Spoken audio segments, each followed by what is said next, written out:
I'm Ashley Kyle. And I'm back, Bob Spicer. And this is your Lake of the Ozarks news update, brought to you by Lake TV and LakeExpo.com and sponsored by Yacht Club Power Sports. And today we're going to be talking about a wanted purse snatcher who was nabbed. How 2 Osage Beach police officers saved a man's life. Newly elected aldermen are put to the test. Lake TV takes a look at this year's Dogwood Festival Parade in Camdenton. And an Osage Beach development moves forward despite neighborhood objections. But first, let's find out what's going on around the lake this weekend that you definitely don't want to miss. Get wild with conservation this Sunday with the Conservation Kids Club. They're hosting the Awesome Aquatic and Earth Day Antics event. It's going to be a great way for 2nd through 6th graders to celebrate Earth Day and learn more about critters that live all around us. That's happening at the Camdenton Conservation Office on Thunder Mountain Road from 1:30 to 4:30. On Saturday, you can join the Camdenton Education Foundation for their annual Elegant Evening fundraiser. This amazing event showcases talented students in the areas of art, music, academia, culinary arts, science, and agriculture. The Education Foundation will also be honoring 3 talented individuals who are joining the notable Hall of Leaders. It's a great way to see firsthand what the Camdenton School District is doing for kids in our community. And it's all happening at the Camdenton High School. An art gallery walk starts at 5:30 with appetizers. Dinner's at 6:30 in the Commons area.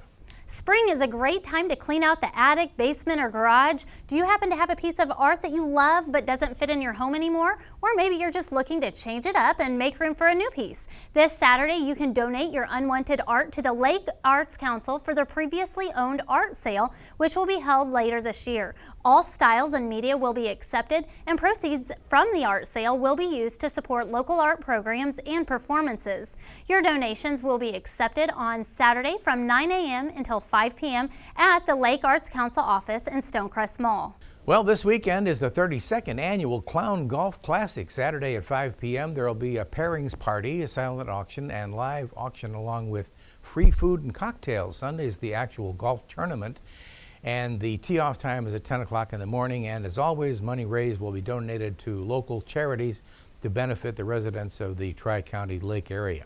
Are you an amateur bass angler?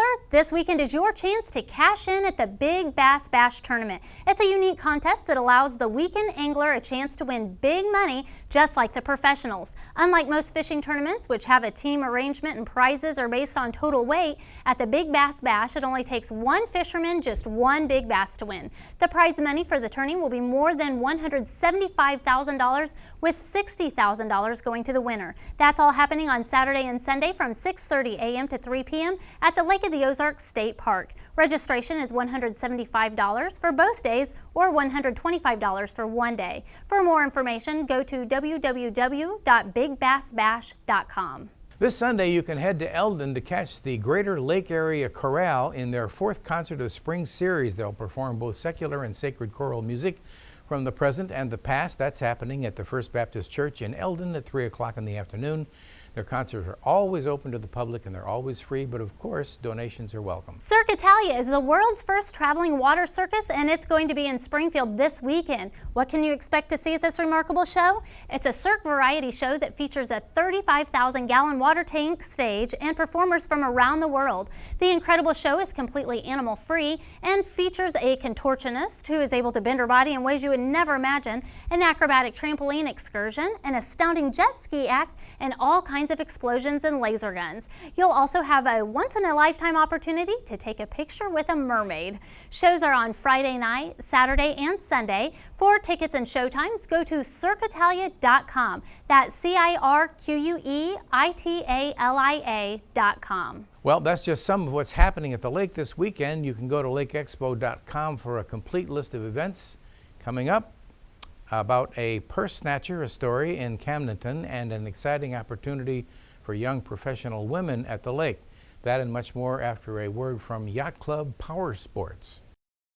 Yacht Club Power Sports has expanded to ensure you have fun on both land and water, on the trails and on the road with Can-Am, Kawasaki, Victory Motorcycles, Arctic Cat, and Polaris, which introduces the 2015 Slingshot. On the water as the world's #1 Sea-Doo dealer, and are proud to introduce the Supra and Moomba boat lines to the YC Power Sports family. Look for our new showroom this summer off Formula Way in Osage Beach, and you can find us off Highway 63 in Columbia. Yacht Club Power Sports, where the fun begins and never ends. What's been happening at the lake, you wonder? Well, here's a look at some of the most popular stories from last week. It wouldn't seem like spring without the Dogwood Festival Parade in Camdenton. So here's a look at the event with a kind of a nod to Lake TV editor Nathan McKinney.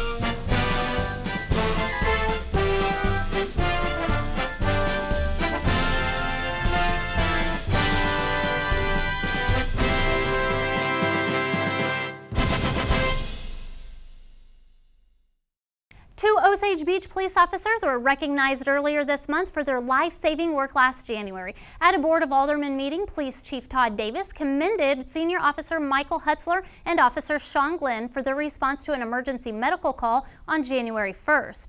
A 75-year-old man had stopped breathing and did not have a pulse. The officers began CPR and used a defibrillator twice until an ambulance personnel arrived. Davis says their initiative, presence of mind, and sound professional competence helped save the man's life. Despite some objections by the neighborhood, the Osage Beach Board of Aldermen unanimously approved a special use permit to build 2 rental triplex properties on Port Lane. Land is zoned commercial and has duplexes surrounding it. The concerns come from the single-family homeowners nearby. Jim and Sarah Stevenson live on Port Lane down the street from the future triplex. Their family built their house in 1952 when it was a residential subdivision. They moved here to escape city life, but now Sarah says there are only a few single-family homes in the area. The couple opposed past permits for the duplexes that were built 3 years ago, and they remain opposed to this new plan. Others are concerned about the impact of construction traffic on the gravel roads, but City Planner Carrie Patterson said the proposal provides much-needed rental housing on land that's already zoned for mixed use.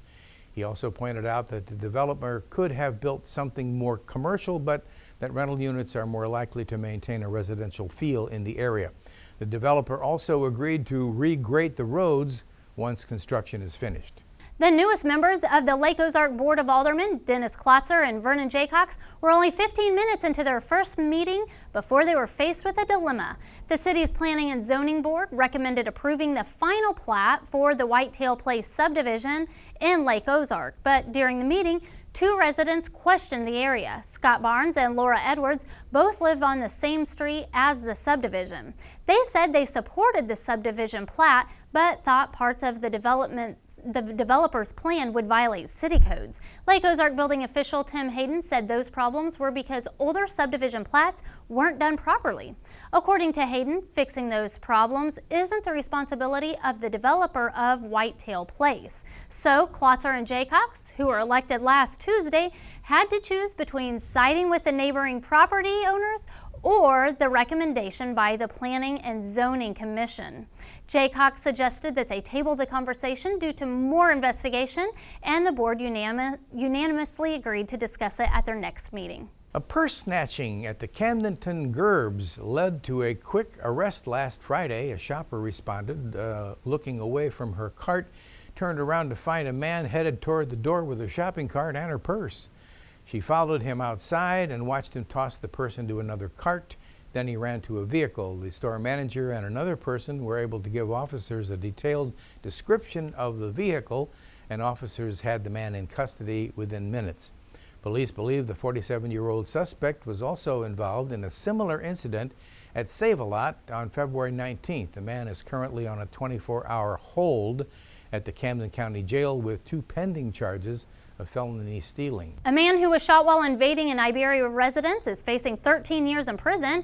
On April 6th, Donovan Hanna was sentenced to 10 years for first-degree assault and 3 years for armed criminal action. Hanna admitted he tried to kill or seriously injure homeowner Mark Routh when he stabbed Routh on last year, May 6. Routh's 18-year-old nephew Dominic heard the would-be intruder and alerted Routh, who grabbed his shotgun and headed outside. Minutes later, Mark received a life-threatening stab wound to his leg, and 20-year-old Donovan Hanna was lying in Routh's yard with shotgun pellets in his backside. The prosecutor at the time, Matt Howard, chose not to prosecute Routh, even though he shot Hanna in the back. He noted that Missouri law allows a person to use deadly force to prevent an individual from escaping if you have seen that person commit a Class A felony. The Missouri Department of Conservation encourages both beginners and experienced birders to discover nature by exploring the best of the best places to bird watch around Missouri. Finding them is as easy as going online to the new website, Great Missouri Birding Trail, at www.greatmissouribirdingtrail.com. Okay. The website includes maps of the best birding sites around the Show Me State, along with birding tips, beginning basics, landscaping for birds, how to get involved with local bird organizations. The St. Louis and Kansas City sections of the birding website are finished, but they're still working on the northeast, central, southwest, and southeast parts, which should be completed in the next few years.